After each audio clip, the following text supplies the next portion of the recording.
जियो आया है तब से वीडियो का क्रेज काफी बढ़ गया है और सारी इंफॉर्मेशन वीडियोस की हेल्प से इजीली मिल जाती है, चाहे वो किसी भी एज ग्रुप के हों। हर किसी को वीडियो देखना ज़्यादा पसंद है, चाहे वो नॉलेज की फॉर्म में हो, इंफॉर्मेशन, एंटरटेनमेंट या फिर एजुकेशन के फॉर्म में हो।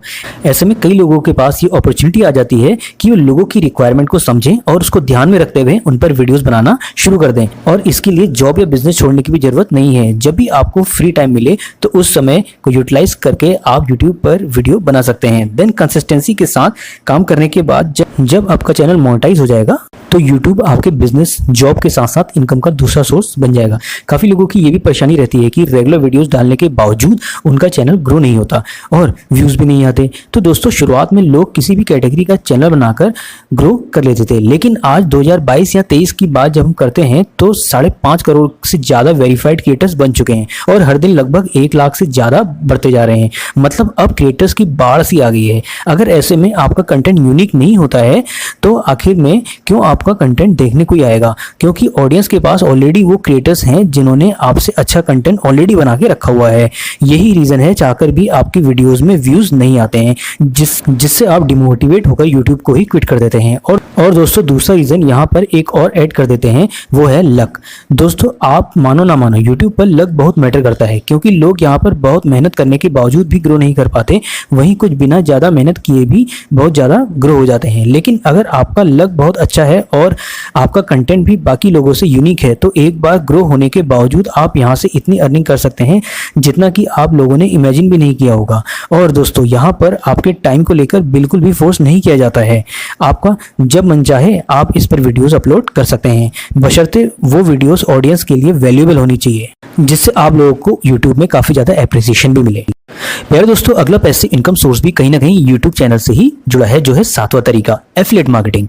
अगर एक बार दोस्तों आपका चैनल ग्रो हो जाता है, फिर आपके पास पैसे अर्न करने के 1 या 2 नहीं, कई पैसे इनकम सोर्स खुल जाते हैं। इनमें से एक ये तरीका है एफिलिएट मार्केटिंग।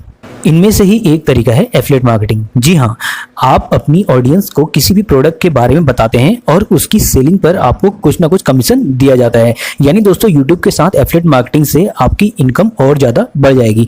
कुछ भी एफिलिएट करने से पहले आप ये जरूर समझ लें, जो भी प्रोडक्ट आप बता रहे हैं वो आपकी ऑडियंस के लिए उतना ही बेनिफिशियल हो जितना आपने बताया है। वरना अगर पैसों के चक्कर में आप अपनी ऑडियंस को गुमराह करने की कोशिश करोगे, इससे ना सिर्फ आपके चैनल पर बल्कि आपकी ओवरऑल इमेज पर बहुत बुरा असर पड़ेगा, जिससे आप ना ही यूट्यूब से अर्न कर पाओगे ना ही एफिलिएट मार्केटिंग से। अगर आप किसी जेन्युइन प्रोडक्ट को एफिलिएट करते हैं और लोगों को पसंद भी आ रहा है तो इससे लोगों का आप पर भरोसा भी बन जाएगा और अर्निंग भी बढ़ जाएगी। 8th आता है डिविडेंड स्टॉक्स। दोस्तों, डिविडेंड किसी कंपनी का नेट प्रॉफिट होता है जो उस कंपनी के शेयर होल्डर को एज अ बोनस दिया जाता है, और जिसके पास भी जितने ज़्यादा शेयर्स होते हैं उसी हिसाब से डिविडेंड भी उसे उतना ज़्यादा मिलता है। मान लेते हैं आपके पास रिलायंस कंपनी के 100 शेयर्स हैं, जिस पर कंपनी पर शेयर 10 रुपीज़ का डिविडेंड देती है, तो आपके पोर्टफोलियो में बढ़ जाएंगे 100 × 10 यानी 1000 रुपीज़।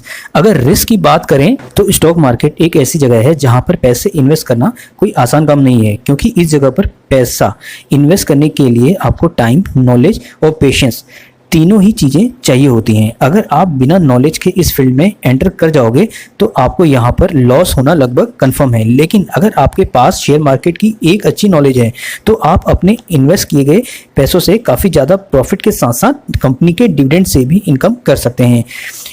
इंडिया में बहुत सी ऐसी कंपनीज हैं जो टाइम के साथ अपने शेयर होल्डर्स को डिविडेंड भी प्रोवाइड करवाती हैं। 9th में सबसे बढ़िया तरीका आता है राइट एन ई बुक। जब भी कोई ई बुक लिखने की बात आती है तो बहुत से लोग ये सोचते हैं हमें 500 से 1000 पेज की बुक लिखनी होगी, लेकिन दोस्तों ऐसा बिल्कुल भी नहीं है। हाँ, ये बात सच है कि आप किसी टॉपिक या सब्जेक्ट के मास्टर हैं, जैसे कि कुकिंग हो गया, डिजाइनिंग हो गया, कंप्यूटरिंग हो गया, या कोई भी या फिर कोई लैंग्वेज, वो तब हो सकता है आपको एक्सप्लेनेशन के लिए ज़्यादा पेजेस बनाने पड़ जाएं।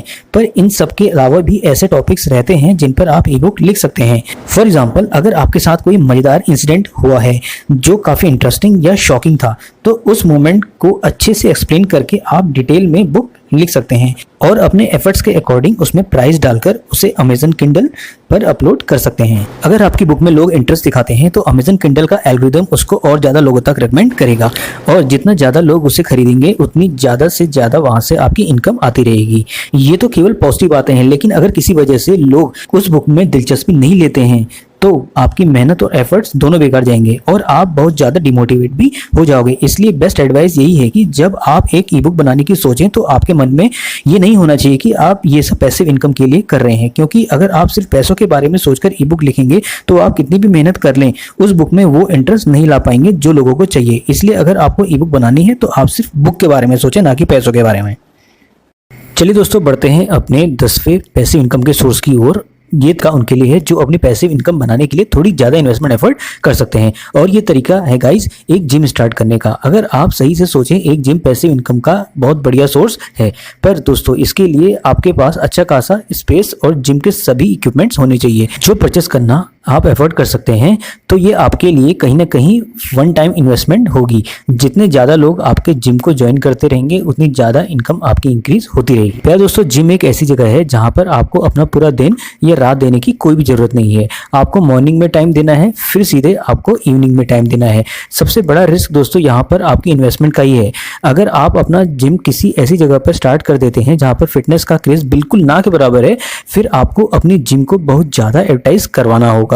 इसमें ऑब्वियसली आप लोगों का और ज़्यादा पैसा लगेगा। अगर एक बार आपका ये काम चल पड़ता है तो आपके हर काम में बिना इन्वॉल्व हुए भी काफ़ी अच्छी अर्निंग हो सकती है, क्योंकि दोस्तों एक जिम को मैनेज करने के लिए आपको कोई ज़्यादा मेहनत करने की ज़रूरत नहीं है।